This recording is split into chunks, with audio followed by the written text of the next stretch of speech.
So I am down another 0.1 pounds since last Thursday. So this is what things are doing right now. Um, and I'm just feeling really happy that I'm losing like any weight at all. I know that it's definitely like challenging for me right now to stick to something and be consistent. I don't know why, but like I'm really like flutterbrained lately. So when I write things down in my journal, or like I have this planner that I've had since the beginning of last year, or since 2020. Yeah, since the beginning of this year. I can't believe it's the end of the year already. So I've had this planner all year. In September, I reached my 1 year mark with quitting smoking and had a bit of a floozy with that. I know that's not also what my channel is about, but it is a big thing in my life. I was a bit of a smoker for about probably like 2 or 3, 4, maybe 4 years. And it was never like a crazy habit, but it was just something that I wanted to let go of. And I feel like if I could just use the same determination that I used to quit that bad habit, then I should be able to use the same perseverance, the same strength, the ability to say no when something doesn't suit my lifestyle. Like, I need to be able to let go of unhealthy food and just like in general, like bad habits around eating. And I know that if I can do that, like if I said no more fast food and straight up did not eat fast food again for a year, that alone would make me lose about 40 or 50 pounds easily. If I said cut back on refined sugars, so maybe like once a week allowing myself to have like ice cream or a cookie or candy instead of every night having some sort of sweet treat like that, and swapping it out for like, I don't know, like what are those things? Dates? Not dates. I think they're dates. Like the really sweet dried fruit, or just having like some dried fruit or like an apple, or like some, like we do like fried bananas in our family, where you just take a little tiny bit of butter, a little stevia or brown sugar, and fry a banana, like a really ripe banana, and it's super sweet and it's not very high calorie, and honestly it's not that bad for you if you're using like stevia or brown sugar. Like it's actually kind of a healthy treat. It's carbs, yeah, it's sugar, yeah, but it's natural. Instead of having that like high processed like gummy worms or like whatever else I like to eat, you know, I am at this point in my life where like I grew up eating like a maniac. Like I was always super fit, very skinny, like thin and lean and muscular and like very like, athletic.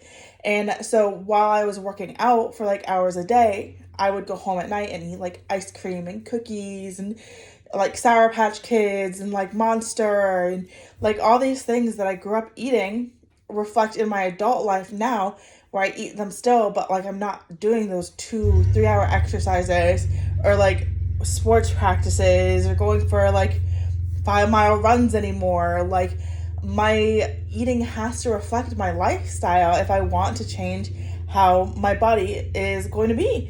So for me, that means like doing lower calorie, which I have been really, really, really pushing for the last, month or so, especially these last like 2 or 3 weeks, like 2.5 weeks. It was Monday, I think, was like 9 days, or like this weekend I reached like 9 days of reaching my calorie goal without going over, even though I exercised or did some sort of physical activity in the day to make my calories less, that I'd had more calories burned and less calories like overall, but like the calories that I consume remained at my calorie goal. So that was like a huge pointer that I learned from my nutritionist, is that like even though I have reached like 1,200 to 1,300 calories in a day, and burn say like 500 calories going for a run, a walk, and then doing some yoga And because I like to like do multiple exercises in one day, usually I'll do like yoga and a walk, or yoga and a run, or like some like squats or body weight training, like body lifting.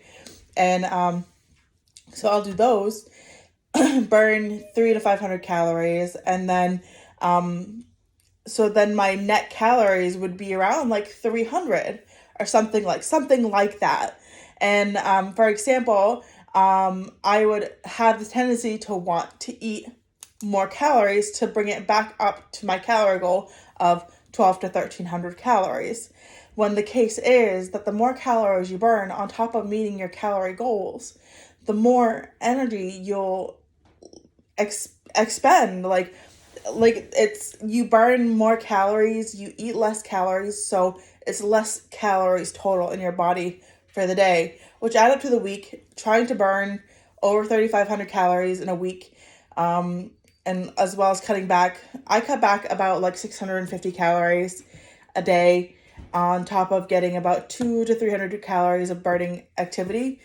So that is usually leaves me right around like 7,000 calories, which is about 2 pounds a week, something like that. Like, 1.5, 2 pounds a week of calories burned. And so far, so good, because it's been about 2 weeks that I've really strictly followed my calories, and I've gone from over 246 pounds down to 242.1. That's what I was this morning. I was really, really happy about that, like pretty stoked. And with that, I have been following my calories like crazy, but I've also been like cutting back on those sugars, and like not allowing myself to have like, every so often, Zach and I will go, like, Zach is my husband.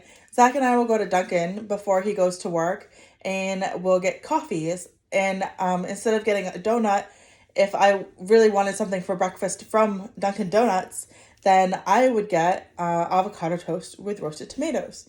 And it's a really good alternative because it's much more natural. I'm sure it's super processed still, but like it's, avocado, and it's got like bagel seasoning, and it's got a sourdough bread and roasted tomatoes, which I'm sure have sugars and stuff in them still, but it's not a sugary refined flour donut. And I think for me, that's making a good choice.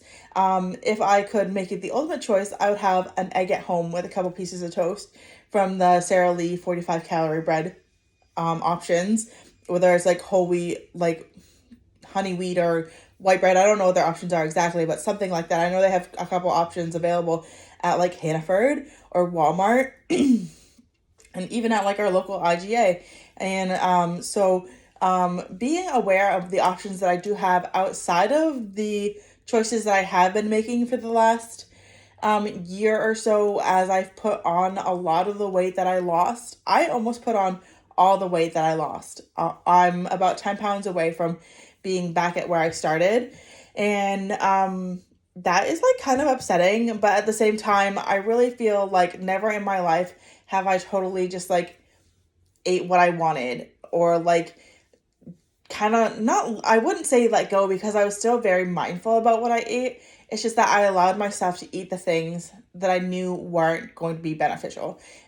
Except for like mentally, they really helped me like come to a place of clarity about what it is exactly that I'm looking for in my physique, what I'm looking for in my diet, what I should be consuming, and what I know that I can't have if I want to reach certain goals. So with that being said, I think it's really important to be able to recognize in yourself when you are on a weight loss journey, or any sort of journey to any higher version of yourself, or like bettering yourself. I think that it's really important to be able to recognize your downfalls and the things that really make your motor go faster. So for me, I love walking. I love going for long walks in the woods, like going for walks along trails with other people that I can stop and say hi to, have a conversation with. I also really adore the gym. I love movement. I'm a very, very physical person. I always have been. Like, it was a joke when I was a kid, like how like physically active I was. Like I was like with my friends and stuff, they're like, you just can't sit still. Like, and it's not like I don't know, it's never been like an issue, like it never caused me any harm, But I know when I slowed down as an adult, like, and so kept eating the way I was eating, it really affected my weight. Disclosure, I take a certain medication for a chronic illness that I was diagnosed with when I was 22 years old back in 2013. And I've taken it for the last 10 years. 9 years, 9 or 10 years, I've been on and off this medication. And every time I lower the medication, I lose a bunch of weight. Every time I get back on full strength, or whatever dose the doctor is having me take because of how it will benefit me, I gain 100 pounds easily in 6 weeks. And so it's very, very, very rapid weight loss. And that's where I'm at right now.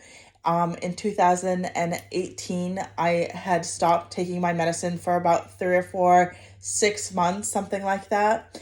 And I was very sick from my chronic illness because we realized that, the symptoms hadn't gone away, and that's what we were testing.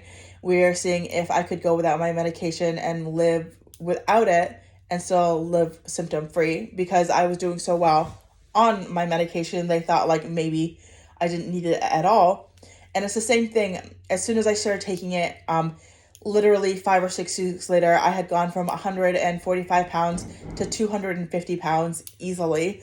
And it's funny because even talking to a weight loss specialist, like a nutritionist or like a PhD, an MD with nutrition training at a weight loss center that I've been seeing for the last couple years, they said, that's impossible to put on weight that fast. And they said it must have been water weight, it must have been this and this and this. But I put the weight on, and right now I'm about, 10 or 12 pounds away from that weight that I had put on in 2018. But I had successfully lost weight with the program that this weight loss center had offered. And then as soon as I started eating carbs again, it was just a losing situation. I just went out of control, ate chocolate, cake, pie, whatever, was on the seasonal table, at a family gathering. I was having a little bit of everything. And that's where I realized that, it really is a mental game. And you can't just lose weight. For me, this channel is about weight loss. So I can't just lose weight on physical activity alone. Because the mental game of being able to say no to something you really want because it's going to taste good. I even did counseling for a few months, talking about potentially growing up with eating disorders and having binge eating or anorexia growing up in high school and stuff like that. And knowing that being that restrictive is not healthy. But being restrictive in a constructive and healthy and way that's demonstrated by a doctor. You know what I mean? For me, growing up, when I was a teenager, I lost about 40 pounds going into my junior year of high school. And all I did, I would eat Special K for breakfast and lunch, a very small portion, not a full-size portion, with almond or skim milk, or soy milk. And then the only snacks I would allow myself to have would be carrots and celery, and or a Special K snack, 100-calorie snack. And then I would always let myself have at the lunch table a cream-filled cookie. I would have 2 or 3 of those at lunchtime. And then I'd go home and have a half a cup of rice and a serving of steamed fish or baked fish, something like that, or a salad. And that was my meal plan every single day for years. And I lost the weight in about 10 months. I lost about 40 pounds in about 10 months, which isn't super fast weight loss, but it's for a teenager pretty intense. And now looking back, having days where I was eating maybe 500 calories in a day, and then going to 2-hour sports practices, and then after sports practice going and running 4 miles around the track, and then on the weekends binging on things like Monster and Sour Patch Kids and cookies and ice cream and Chinese food and pizza. Like, I was not very healthy as a teenager. Like, I thought I looked good. A lot of people complained, like my friends and sister complained that I was way too skinny. And I don't want to be there again, but I know that I at that point was weighing about 120, 125 pounds, and I weighed that going into college for a couple years. When I was diagnosed with my chronic illness, I weighed about 235 pounds. 135 pounds, and I was really healthy at that point. Like, I was eating better, I was having a good relationship with food. I did still have sort of that like binging mentality where I would like go out and eat like two cheeseburgers and then like then not eat for like the weekend. But I was learning myself better once I met my husband, and he showed me that like food is okay to have when you want it, and it's okay to have cookies and things like that. It's not a bad thing that you have to hide from people. That I really learned that in myself that I had a definitely negative relationship with food, and I needed to explore that, the fact that food is a safe place and it's healthy to have. So getting a counselor and talking to them about it really brought up some demons of mine, like some dark places that I didn't want to go to. So I'm not sure if all that is like totally resolved at this point, but I definitely know that my relationship with food is much healthier, to the point where maybe it's a little too healthy, which is maybe why I'm holding on some extra weight. But I am ready to see a nutritionist, and if I have to see a counselor again, like, I would totally be willing to do that. And knowing that it could bring me to better places. So with that being said, I'm going to wrap up here. I have my journal that I'm writing in today about my dreams and aspirations that have to do for the following few months. And some other opportunities that I have going on right now. So I love you guys, and thank you for listening.